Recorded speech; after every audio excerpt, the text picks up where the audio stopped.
Good evening, everyone. I hope I'm visible and audible to all of you. May I get a quick confirmation over the chat box? Yeah. So, welcome you all to the Advanced Audit and Assurance Orientation for September 2024 attempt. And I'm sure if you have picked up this paper, you would have done a basic research on what is the pass percentage and what are the advantages of giving this optional exam in ACCA. So in this session today, I'm not just going to tell you about AAA, but I'm also going to give you a proper plan and advice on to how you can plan on to complete this paper in the very first go. Why I say in the very first go? Because honestly, guys, if I talk about AAA, it's a challenge in itself to get through this paper in the first go because of its pass percentage. So we will dive deeper into why its pass percentage is so low and how we can ensure that we prepare in such a way that we are able to deal with such challenges of AAA. So start with, let's talk about the advanced audit and assurance content, like what is there within this paper, because most of us, we don't know or we've been exempted from audit exam. So I'm catering to all such audience who have given F8 or who have not given F8, whatsoever is the situation. So if you guys enjoyed doing SBR, how many of you have given your SBR already or are waiting for your results? Have you given your SBR already? All of you? Anyone here who's not given SBR? Okay. Waiting for results. Awesome. So that means you guys have given you've done your SBR. So either you can give AAA after SBR or with SBR. Okay, that's what I always tell students. Okay, planning for both works. If you have just recently given SBR, guys, you're really lucky and you're really wise to choose AAA very next to SBR. I recently made that bread and butter reel. I'm not sure if you guys have watched that or not. So that was a fun content, but the intention behind it was that 75% of that, literally 75% of SBR's knowledge would be used as it is in AAA. And I'm not even lying in that. You will see it when we will do evidence and procedures part. In AAA classes, I literally teach IFRSs and then I move forward to the related audit procedures or audit evidence or audit risk. So that means if your SBR was very recent, thumbs up, good to go. You'll not face any trouble in AAA. If you are weak in SBR or it's been a long time, like I saw just one student said, I gave it 3 years ago. So you need to freshen up your knowledge of IFRSs. Now, how can we do that? You will find that content also on the portal if you're enrolled with us. If you are not enrolled with me, you are a self-study student, please go to my grand revision of SBR that is conducted last time. In the June quarter, we conducted a grand revision of all the IFRSs. Just watch that video to brush up your knowledge. So there are multiple students who don't watch my grand revisions just for SBR, but also for AAA. So when, we have that, if you guys were there with me in the last batch, most of your names I can recall. So we have grand revisions, right? In that grand revision, literally students from SBR are also there and AAA are also there. So that is why it's very important that we have the prerequisite knowledge of SBR. So if you have any notes with you of SBR, keep them safe. If you have any, resources that you've used, or I won't say classes, you don't need extensive classes for SBR, but at least those short, crisp notes. I think I gave you those crash course notes, short notes on IFRSs. Keep them with you. That will be really helpful. Okay. Now moving forward towards the what is AAA. 75% of SBR is used, but what else? What is audit? What do you mean by audit? Have you guys had any experience in audit? Are you working in audit? Have you done any audit? So what exactly do we mean by audit? What do you think? Come on, let's interact. What do you think audit is? Many people say, no, I love to be an auditor. I want to be an auditor. What exactly audit is? Yes, review.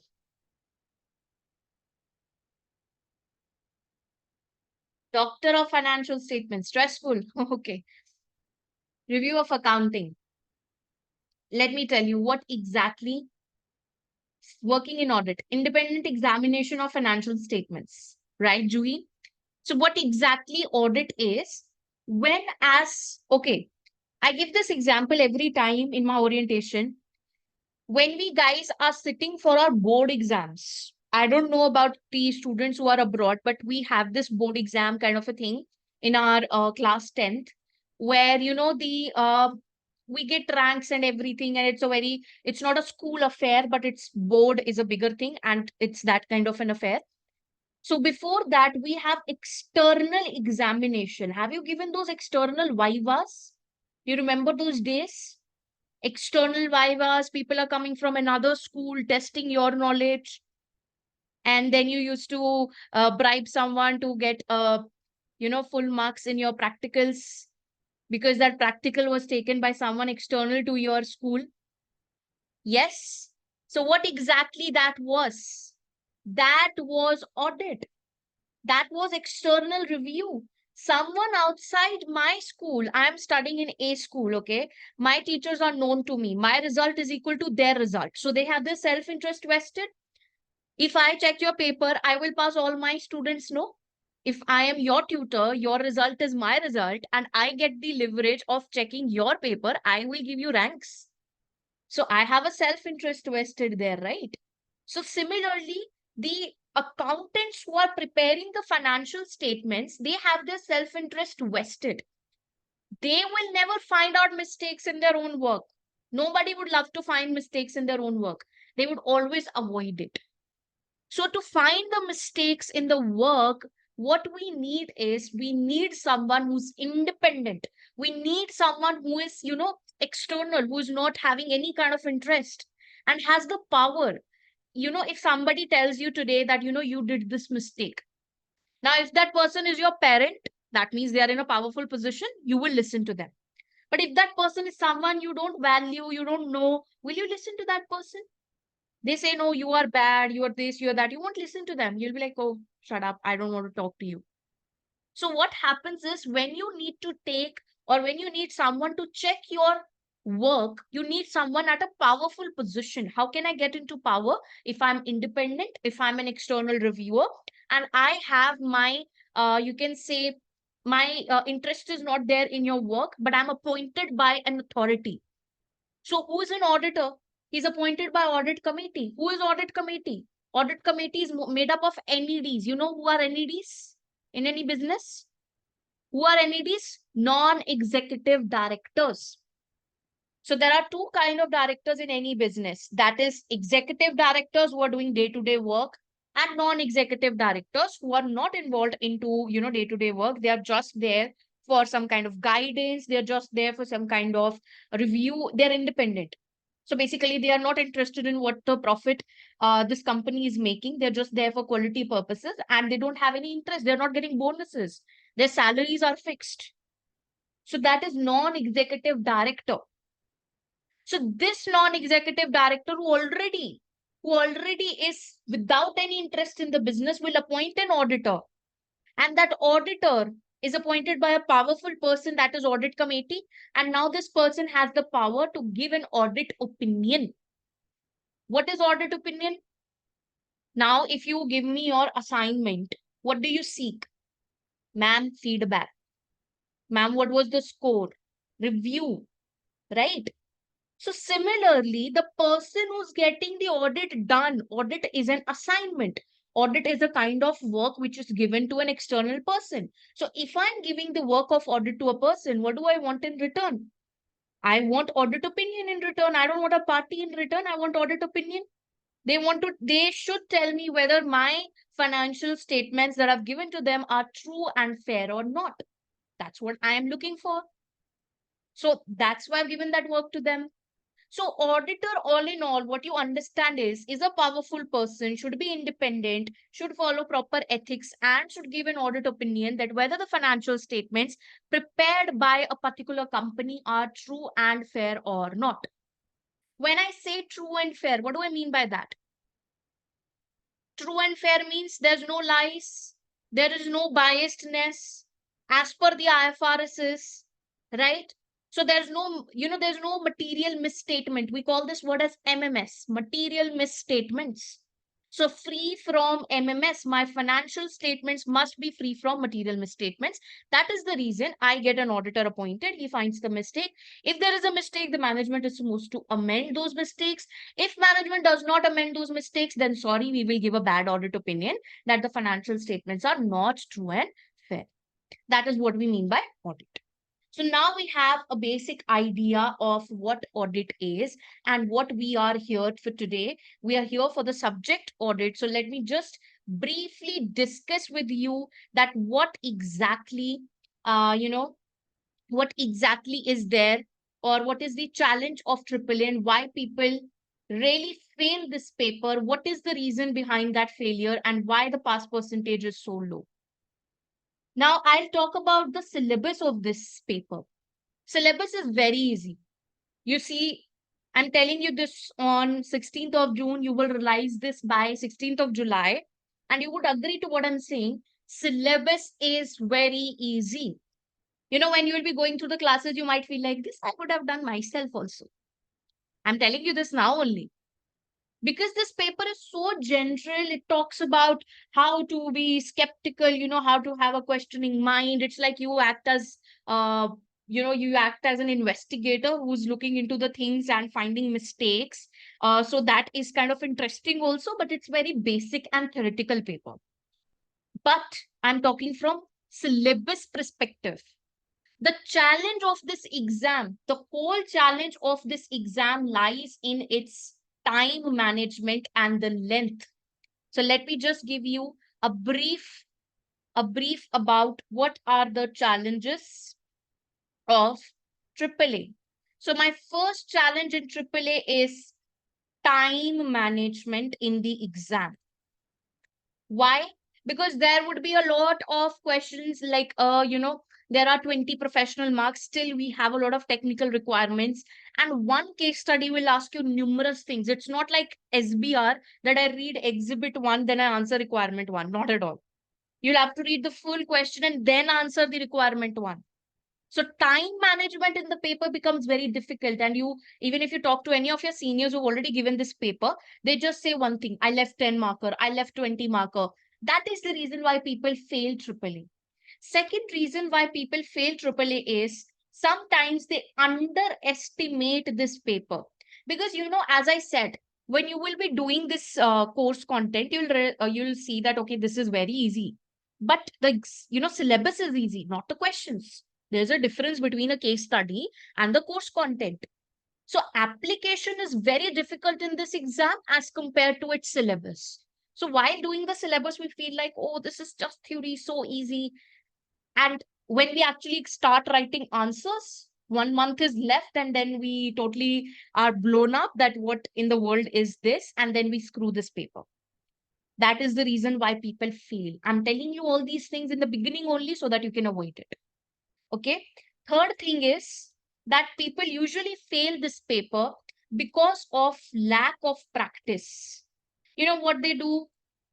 If I am doing any case study, they would simply, maybe brainstorm the case study. They won't read the answer, or maybe, they will just watch a video of me solving that paper or that question, and they would feel like, okay, this is done. No, in AAA, you have to do self-practice a lot. Okay, in SBR also, you were supposed to do self-practice, but here a lot. Why? Because the questions are repetitive, guys. Questions are literally repetitive. It's not like SBR that every time we will find a new question and a new sum. Many questions, many audit risk, many procedures, many evidences, many audit report questions are literally like repeating themselves, because this paper has a very limited syllabus. So I'm going to get repetitive questions. So more I practice, more things I've experienced, more, or you can say better chances of getting a repeated question and better chances of me answering it correctly. And the fourth reason, very major reason, is lack of professional words. Now, when we write SBR answers, why I talk about SBR, because I know many of you have taken some kind of guidance from me for SBR. So when you guys were writing SBR answers, what was your presentation method? 1 bullet point, 1 mark. I'll write one small sentence. This happened. I get 1 mark.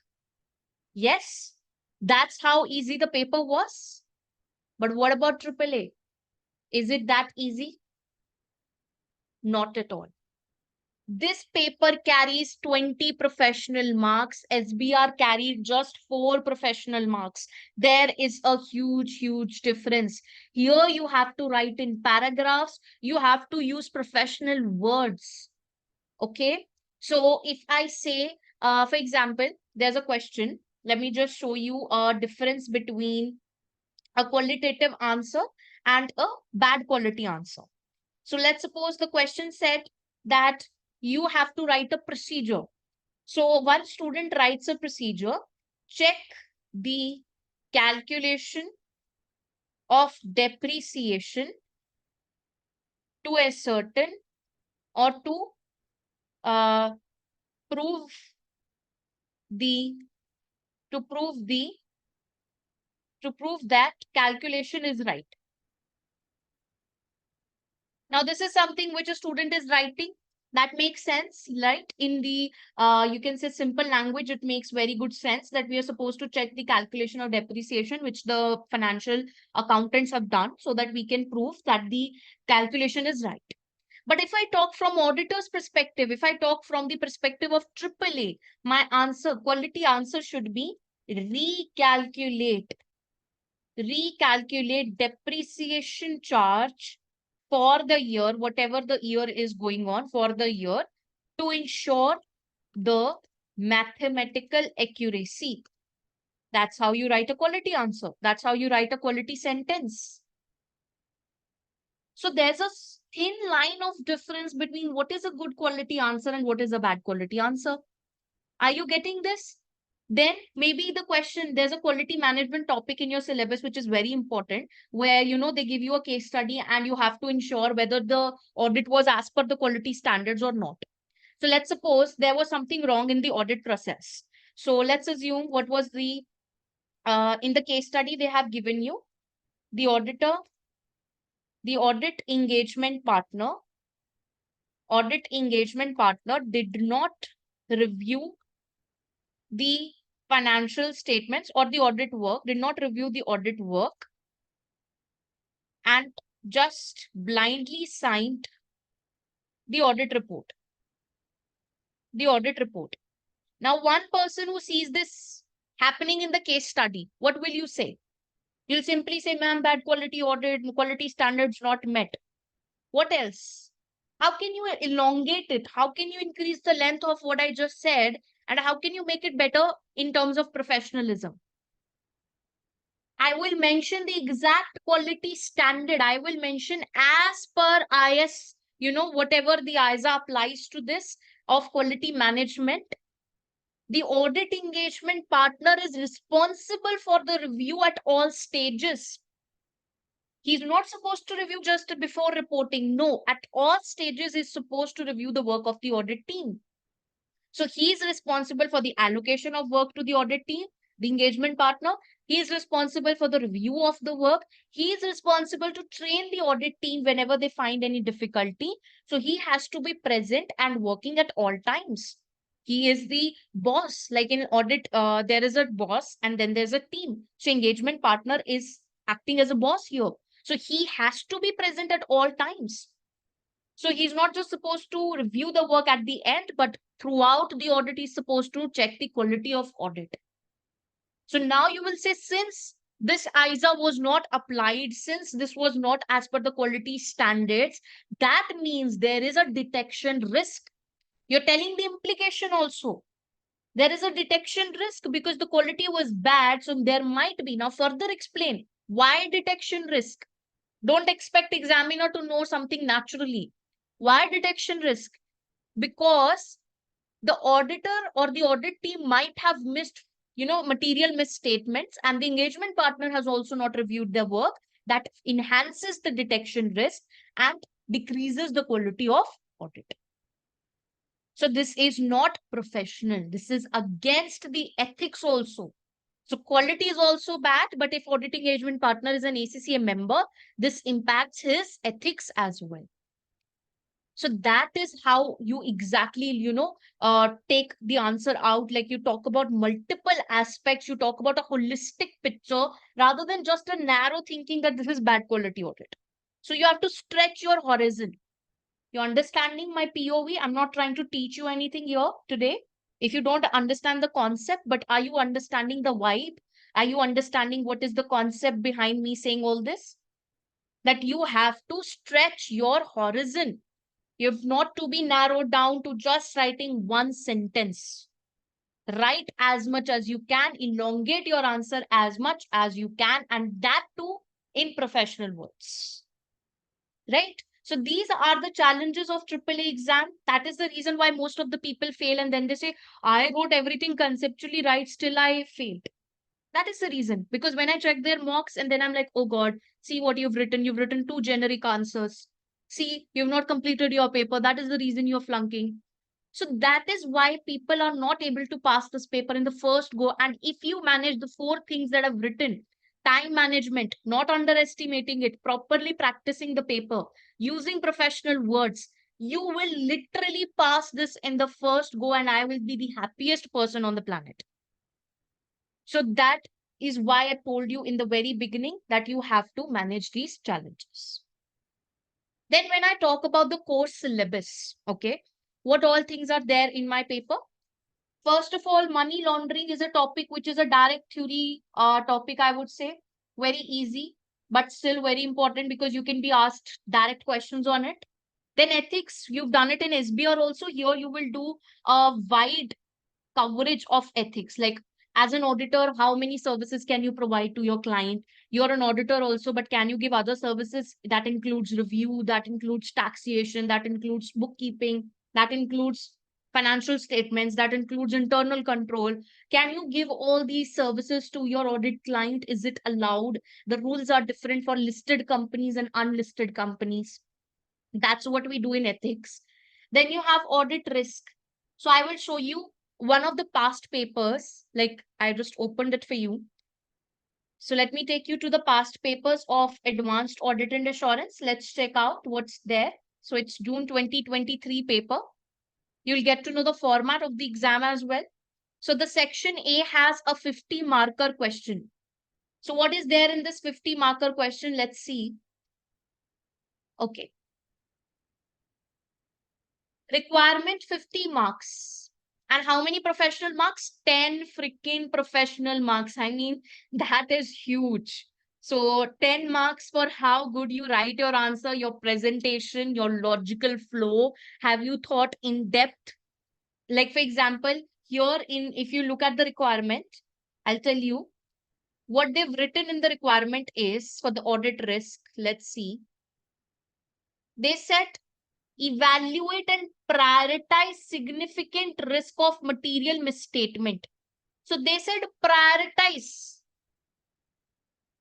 That means if you prioritize things wrong, you are losing your professional marks.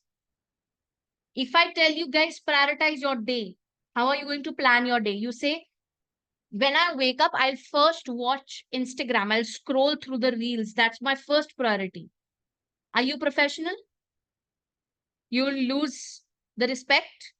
If I was supposed to judge you that that's what you do when you wake up, whereas someone says, I'm going to, meditate, or I'm going to go for a walk, brisk walk, my respect for that person would increase.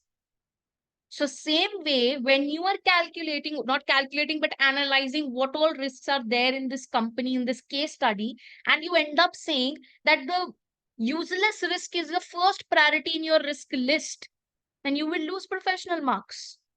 There will be 7 to 8, or I would say 10 audit risk in this question.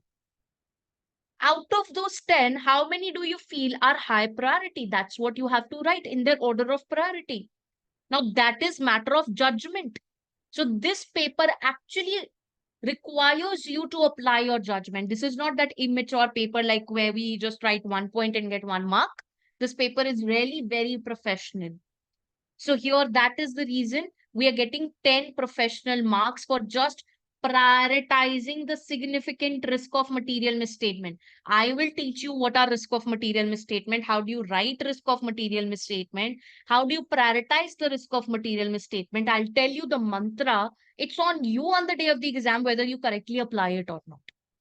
And that will enhance. See, more and more audit risk questions you will do, better you will become in prioritizing the audit risks. Better you will become in, identifying the audit risk and explaining them as per the exam technique. That's why practice is going to make you perfect. Then they asked you why inventory has been identified as a significant risk of material misstatement. Then design the audit procedures which should be included in the audit plan to address those risks. Then ethical and professional issues, 8 marks. So basically, this is what we have from technical marks. So 40 marks are technical, 10 marks are professional. That's my question number 1. Always from audit risk or business risk. Right? What is my question number 2? Let's see question number 2. That is section B for 25 marks. The requirement says evaluate. Evaluate means you have to critically analyze the situation. You have to actually talk about all the horizons of that situation or that matter. So evaluate the matters in respect of quality management to be considered in the group before accepting Saliender as a client. Now, as an auditor, okay, when you guys enroll with me in classes, do I do any due diligence? Or do I actually choose who's going to enroll with me? I'm planning to do so, maybe starting with a scholarship test or something. But do I do that? No, because I'm not liable, right? I'm not liable to do this because I'm not signing any report here. I'm not having any auditor's liability. I'm not having any public liability. But when I talk about an auditor, he literally is signing an audit report which is used by government, taxation authorities, employees, people, public in general, stakeholders, shareholders, potential investors. Literally everyone is believing auditor's audit report.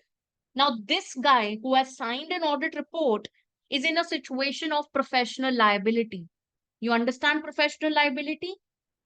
You would see many people, they don't want to become partners, engagement partners in audit firms because they think there's a lot of liability. Any scam which happens first, they pick up the auditor and that auditor is put behind the bars.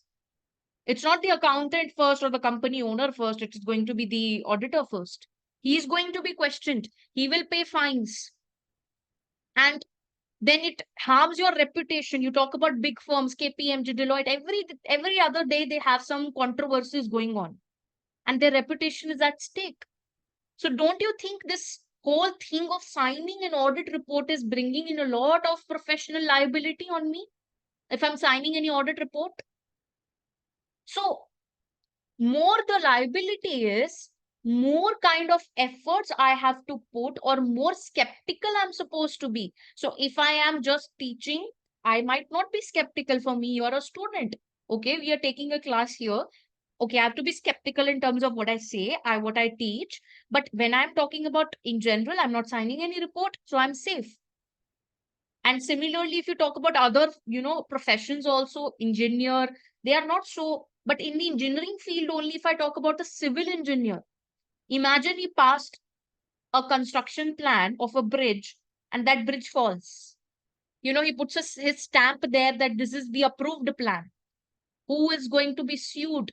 Who is going to face the defamation? That civil engineer. So in, outside world, I'm not sure about India, but like in countries like Canada, the civil engineers, they are called as professionals because they are given a stamp. So that is why we say wherever you are a professional and you're signing something, you have a professional liability attached. And when you have that, even before you accept a client, even before you talk to a client or tender means propose to the client that I'll do your work, you are supposed to be skeptical. You are supposed to think, is this client having integrity? Is this client involved in some kind of illegal activities like money laundering? Is this client having good past reputation? Maybe they have had problems with previous auditors. I need to look into that also. So that is why we say There are proper rules on the client acceptance as well in case of audit. That was not the case for accountants at all. But for auditors, yes, it exists. Right? So for 12 marks, they've asked you whether or not you should accept this client or not. So we have a proper standard and a proper area of syllabus on this. Then evaluate the assumptions used by the management and completeness of the cash flow forecast. Explain why particular assumption should be challenged and approached with professional skepticism. What is cash flow forecast? It's more like a projection. It's more like a futuristic thing. So this management might have been assuming all things good and, very, you can say best for the company. That's why they've given a positive cash flow. So we have to point out on their assumptions because we are reviewing their cash flow forecast, which falls under the section of other assignments. So in our course syllabus, we have money laundering ethics, we have audit risk, we have evidence and procedures, we have review and reporting. Lastly, we have small areas where the quality management and client acceptance falls. And we have other assignments. Assignments other than audit, like cash flow forecast review, is other assignment. So this 8 marks is related to other assignment. Right? So this is what we have, 5 professional marks here also. So here also I have to write in paragraphs and give headings. Then last question, 25 marks. Just look at it. Discuss and justify whether 2 internal control matters should be included in your communication to TCWG. Now that is part of review and reporting. Use the file note prepared by audit supervisor. Recommend the matters to be included in the report. Again, that is review and reporting. Critically appraise CAM extract, again review and reporting. So that's the end of the paper. So what exactly do we have in our exam? What is the format of the paper, or what syllabus areas can be tested in all the 3 questions? Question number 1 is always going to be from business risk or audit risk or ROMM, risk of material misstatement. Question number 2 is always going to be from quality management. Okay. It is going to be from ethics, and it is of course going to have other assignments. So any other assignment can be there, not just cash flow forecast. There are few other assignments as well, like forensic investigation. We have reviews of various things like due diligence is there. So there can be any other assignment. Question number 3, mostly from review and reporting. So there is no audit paper which is given out without review and reporting. So now you exactly know from where you will have question 1, question 2, and question 3. And of course, all other things there can be mixed. If question number 1 has audit risk, that does not mean it won't have ethics. It can have that too. So we just saw in the paper, right? One last requirement was from ethical point of view in question number 1. So this is what we have in question number 1, 2, and 3. So you know what exactly is important in our course syllabus. Literally everything is important. Now you'll ask me, ma'am, where are evidence and procedures? Evidence and procedures are omnipresent in the whole paper. They are very important topic. Evidence and procedures are omnipresent. Omnipresent means present in the whole exam. You'll find them 1 requirement of 6 marks in question 1, 1 requirement of 6 marks in question 2, 1 requirement of 6 marks in question number 3. So most of the times, this small requirement on procedures is always there. So that means what is our most important area of syllabus? First, audit risk is very important. Second, evidence and procedure is also very important. Third, review and reporting is very, very important. These are the 3 major, most important areas of my AAA syllabus. Are we guys clear on this? Audit risk, evidence and substantive procedures, and then review and reporting. Clear to all? Yes? Okay. Any syllabus changes? Yes. Adanki, there are few small minor changes on which I'll make a detailed video, and don't worry, we will cover them all in our classes. We have live classes, so we will be covering them. So there's no major change, but the minute ones we will discuss. So there's something regarding sustainable reporting, which is again entering into audit as well. So that is what we need to discuss. Yes. Okay. Now let me just show you our course, how it will work. So we have pre-recorded classes for AAA as usual. We had for SBR also. Weekly live sessions. Please change this one. This is Sunday, not Saturday. So AAA classes are on Sunday. Saturday is fixed for SBR. And same time, 8 p.m. Indian time. And we will start from 23rd of June.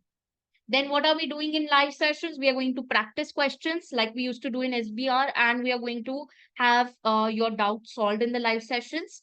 Then you will have two mocks, okay? In AAA, one will be debriefed and marked, another will be just debriefed. There would be around 6 assignments in AAA because more than SBR, in AAA assignments are very, very important, okay? Because the answer writing matters here. In SBR, it was bullet point form. If I was doing an answer, I was casual with my students that, okay, even if they don't write it, assignments and they give the mock, I was fine with it. But in AAA, you have to be very punctual in your assignments because the answer writing is going to matter a lot. And I'm telling you on the first day itself. Then you will have the WhatsApp tutor support as usual. You are added into a WhatsApp group. So you have to be specific and ask your doubts and queries in that group only. Plus every Sunday anyway, we are meeting. So if you would have any lengthy doubts, we can cover them up on the Sunday live session. Then what is our plan? By what date you should be done with which part of your syllabus? Money laundering and ethics is the first week's agenda that I've kept. Now you would say, ma'am, this is very short. No, this is not short. I'm giving you notes right after the orientation in your WhatsApp group in which you guys are added. If you are enrolled, if you're planning to enroll, you will be added. I am going to share notes with you. And these notes are like, there are lecture notes also. You can ignore them if you want to. But these notes that I'm going to share, you need to get them printed. You need to follow them in all circumstances. There is no need of BPP text. We will not use BPP text. Don't purchase it. You will just follow the notes and BPP exam kit. If you want, please purchase BPP exam kit, not the study text. There are no TYU concept in AAA. It's not a number crunching paper. So in AAA, you just follow the notes that are given to you, get them printed, get them spiraled, and also follow the kit that I'm going to use in the classes. So money laundering and ethics, you have to cover from your notes and lectures. So by 23rd of June, we'll cover it. 23rd of June, we will have our live class, 8 p.m. Indian time. Same for audit risk. 6th of July, we will cover it.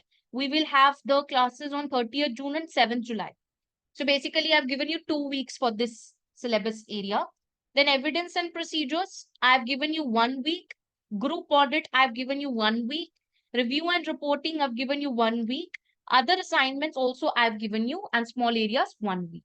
So most important area for which I've given you 2 weeks is basically this audit risk. What I will suggest you is in the 2 weeks that I've given from 23rd June to 6th of July, please kindly start doing evidence and procedures also. So I wanted to club them up because audit risk in itself is not that lengthy. But imagine, can you write an audit risk on non-current asset held for sale if you don't know the standard on non-current asset held for sale? No. So you need that prior knowledge of your standards also. So you will find that knowledge in evidence and procedures classes. So I would suggest club this up, and by 14th of July, from 23rd to 14th of July, cover audit risk, evidence and procedures all in all. So in your classes, in your recordings, you'll find that in one class, I discuss a standard, for example, IFRS 5. Related to IFRS 5, I tell you what is the audit risk. I give you notes on that. In fact, I give you proper notes that we type it in the class. IFRS 5 rules. Then I talk about the audit risk of the IFRS 5. Then I talk about the evidence of IFRS 5. Then I talk about the procedures of IFRS 5. So that's how it will increase the length of your studies, but it would be very interesting, very knowledge giving. So combine audit risk, evidence and procedures and complete them by 14th of July. And meanwhile, we will keep on meeting in the live classes for your doubts and discussion. Okay. So this is what I would suggest you, that we will be done with our syllabus, complete syllabus, 4th August, we will be done and dusted. Clear? So this is what I suggest to my students who are enrolled, planning to enroll, or the ones who are doing self-study also. 4th of August is the deadline. Because after 4th of August, Super 20 questions will be out, and then you will have live classes on Super 20 questions. Then you will have your mock. So that is going to get hectic a lot. If you have given SBR with me, towards the end, we have so much and so many things to cover up. So you need to complete the syllabus as soon as possible so that you can just jump onto practice. Clear? Are we all sorted on this? Yes. Okay. Now I'm just open to all of yours doubt. Before I just consider them, please type them. Meanwhile, let me show, because the student are going to attend it on YouTube as well. So has to do this traditional thing. Let me show you, if you're planning to enroll, how you can actually enroll into the website.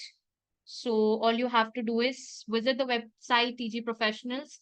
Go to the courses section. Many people get stuck here verifying you are a human. This happens for security reasons.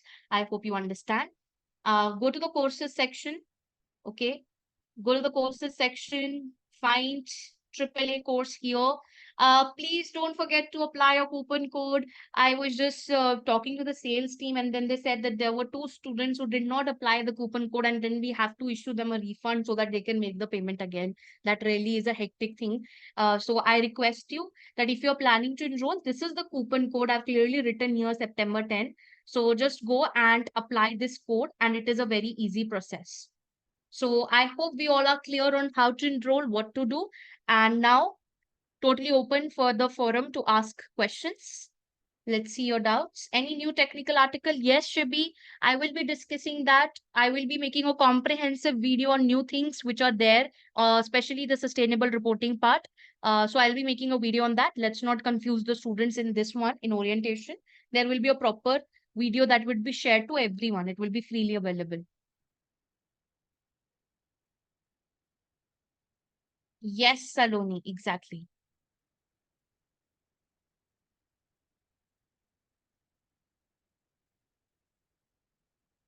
This is for September AAA, not December.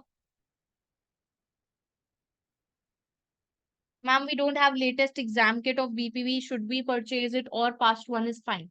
I would say the past one is also fine. There is small change in materiality calculations of question number 1, which was there in the like, yeah, if you're talking about the very recent one, or you're talking about like which was valid till September 2024. If you're talking about the one which was valid till September 2024, that works. No need to buy a new one. If it is too old, then yes, buy the recent one. Ma'am, is it advisable to combine AAA and SBL together? I know AAA syllabus due to failure in last attempt need more question practice. Yes, Fayaz. If you think that you know why you failed AAA and you're working on that, totally go ahead with these 2 papers. I'm exempted because of my college and have cleared SBR. Yes, Varsha, everything. In fact, I added 2, 3 videos from my AA. I used to teach this paper 2 to 3 years ago. So I've added those old videos also, which relate to F8, so that the people who are doing AAA, they don't feel like we don't know this concept, or this is, sometimes, for example, you don't know the concept of how do we record inventory, like, uh, when you buy something, you have goods received note, and then how people check that, all those stuff, how invoices are raised. Because when we talk about in-depth audit, it's a very practical paper. So you should know what exactly happens in a business when they buy inventory, what happens when they actually sell something, how the receivables are recorded, what are aged receivable ledgers. So all those things, basic terminology, I've included videos from F8 so that you guys can easily understand it. Yes, Juhi. I prefer BPP. BPP exam kit. I don't prefer study text. Okay, use notes. Ma'am, please, my name is Mark and preparing to take AAA in December. Okay, I'm retaking this paper. Fine. I need a 50% discount on your course to start learning early. Mark, that's something that you need to talk to the team regarding this. like they would help you on this. You just message on the number. I'm putting it in the chat box. They might help you. I'm not sure about the discount, but they would surely help you on why and when are we starting the course of December. So I'm putting my number in the chat box. You can just WhatsApp the team on this. Okay, fine. IFRS knowledge is beneficial, of course, of course. If we use Kaplan, is it fine? I don't recommend it. If you want to, you can, but I don't recommend it. Should I do AA basics? I've covered that. June 2023 is the one we have. Monkey, that also works. June 2023 BPP kit also works. Yes. Ma'am, I have Kaplan exam kit, so should I need to buy BPP? Use an ebook? No, so many people, they, they use the ebook, so you can use that. Or if you want, you can use ACCA Study Hub also if you don't want to buy. AAA WhatsApp group link, ma'am, for all the students. Yes, Ashwin, put the message on my number. You'll get the group link. Just ask the team to add you into the group. Do we need to take the ethics model? ACCA pushes for this. I've not given my ethics model till now.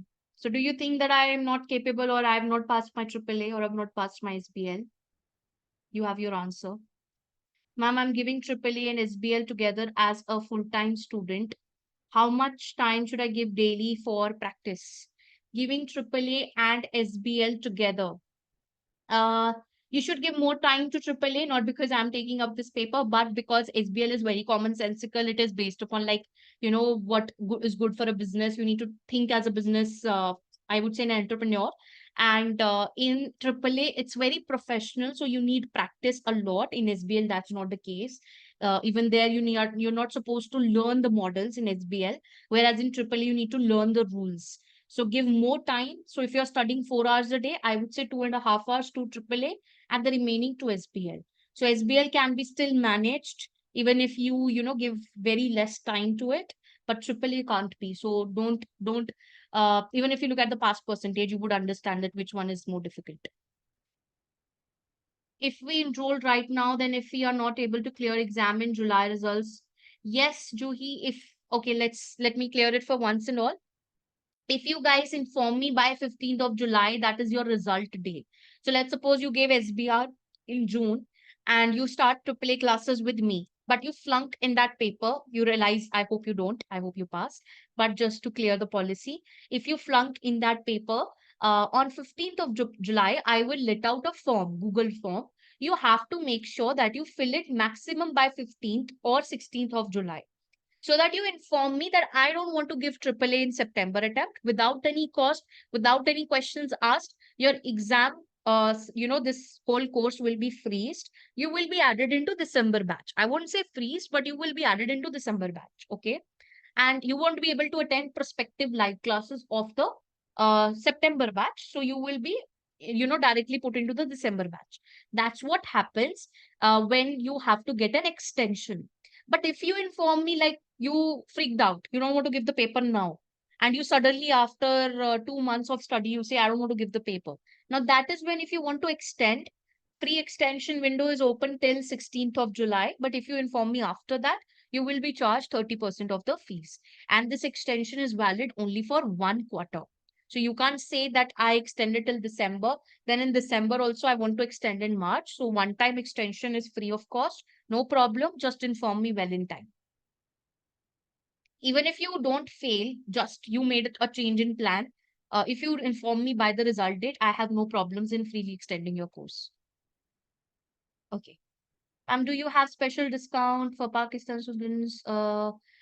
Again, Umair, I'm not sure about this. Can you just text my team on the given number? They would be able to better help. I'm not sure if any student from Pakistan is studying, because I think they have some problem in making the payments. So do check out that also. Like, before you ask for a discount, go on the website and make sure, can you make the payment to India? Because I think there is a trouble in the bank regulation and stuff. So do you have any payment option there? Like, are you able to apply your credit card on the payment link? If yes, then of course, talk to my team. They would surely help you. Yes, I teach from basics. Do you provide any short notes? Yes, yes. I provide short notes for SBR also and AAA also. It's fine to do AA without AAA without AA. You don't have any options, so you're giving it with no problem. We will have to put extra effort, so be ready for that. Nothing to be worried about. Okay. Do you suggest practicing on the portal or writing in notebooks? Uh, I would say totally your choice. For the beginning, you can write on the notebook also, but once you're done with the syllabus, then start getting habitual on the portal, the CBE platform. Should be again contact with my team. Not sure about this. They will be helping you in the technical things. Okay. I will be sharing this planner on the WhatsApp group. Don't worry.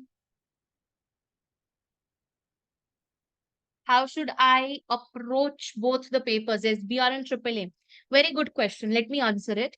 So if you're giving SBR and AAA together, you have to, utilize your power because you are in a powerful position as opposed to all others who will study or revise SBR. You are actually preparing for SBR. So for example, you've done a standard IFRS 9 you've done in your SBR class. Now, what you will do is immediately in your notes, you will write the related audit risk of IFRS 9 and the related audit procedure and evidence of IFRS 9. So that is how you will do a combined kind of study. If I would have catch hold of my notes that I prepared as a student, I had a diary. I still have that. I think I'll have to just fix it. But I will surely share it with you on the group if you're part of my groups. That I prepared for both of these papers. So what I did was I wrote about a standard. Like I made a flowchart of the standard, the rules of the standard, and then I wrote its related procedures, its related risk, and its related evidence. That's how I combined my studies to save my time. And till date, the reason I'm able to teach these papers is because that is the kind of preparation I did back then. And I still remember them. When I started teaching like 4 years ago, I used to keep those notes in front of me and then teach. Now it's handy to me, but it was not in the very first instance when I started teaching.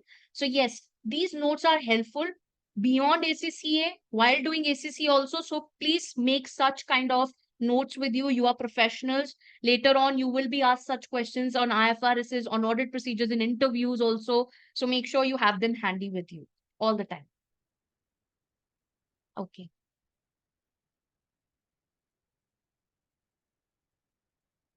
Uh, how many live classes we have? Dave, we have around, let me see. So I just shared the plan with you. Let me again reshare that screen. So here you have 1, 2, 3, 4, 5, 6, 7, 8. So 8, or I would say 15th July is post-result review session. That's a free session. So let's not consider that. So 7 live classes, which are related to the concepts and everything. And then you will have 7 live sessions on Super 20 questions, which makes it 14 live sessions. Then you will have your marathon and grand revision. So 15, 16. Then you will have your mock debrief. So 17. So approximately there would be 17 live sessions all in all in this course, in addition to the pre-recorded content. There is no need to purchase notes, okay? If you want notes, you can ask free of cost also. Don't enroll with me for notes, okay? So just put a message and my team will share the notes with you. If we miss a live class, will there be a recording for that session? Yes, yes, of course. Right after the session, after 2-3 hours, the recording is available. Yes, of course, assignments would be marked.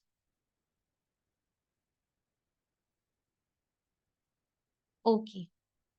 That's it.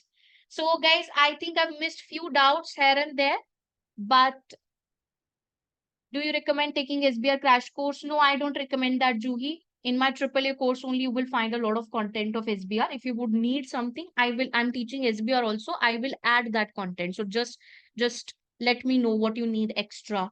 So I can add it I need just to copy from SBR course to AAA course. Okay. Uh, I was in your March 24 batch, but I was not able to clear the AAA and since started preparing for SPR early, I didn't give it in June. I'm planning to give AAA in September. Can you please extend my course now? Vaishnavi, this is a quite like confusing state. Have you messaged the team regarding this? They would check what exactly is the problem, and they would help you according to the policy, whether that can happen or not. Do I need AAA crash course if I buy the full course? Not at all. AAA crash course is a smaller course. You will have access to the whole thing. So they are doing just like few things. You'll have the premium access. They will just sit in the Super 20 classes, whereas you have the access to 7 live classes. There you have access to pre-recorded content. You have access to, the full 2 months which are there. Crash course will start in August. So that's too late. Okay. Yeah. Can you provide us notes for AAA? Of course, of course. Even if you're self-studying, please put a message on my WhatsApp number. My team will provide you the same. Don't worry. Yeah. So that's it, guys. I think we are done for the day. I hope it was a helpful session. I tried my level best and all the very best. We start with this course. We start with this batch with all full zeal, optimism, and confidence. So just go ahead. You're going to do this and just believe in yourself. Keep your prayers, God, and your parents' blessings with you. And I believe if you do that, you can crack anything and everything in your life. Right? So that's it. Shibby, yes, you can make a Google Pay payment as well. Don't worry. Just check on the website. There are a lot of options of payment. So if you're an Indian, of course, you can make the payment via GPay. Yeah. Can we start AAA classes after July too? I think that would be too late, even though you can, but that's totally your choice. But that would be, I think, late. If you have the capacity to start now, it's better. Start early, finish early, have more time for practice. How can students from foreign make the payment? Again, we have a lot of payment options. I told specifically for Pakistan because there are some, problems in the government regulations regarding the payment from Pakistan. So that is the problem. But for rest of the world, we have PayPal. We have a lot of international payment options. International credit card also works. So just use that on the website. That was just specific to Pakistan. Has the SBR session already happened? Yes. And its recording is also already uploaded on the YouTube. Do check it out. So that's it, guys. This recording will also be available on the YouTube if you missed by chance, and I'll be sharing the planner with you right after the session. All the best. See you in the class on 23rd of June on Sunday, 8 p.m. Indian time. And till then, happy learning with money laundering and ethics. Okay. So goodbye. See you all. Take care. Bye-bye. Good night.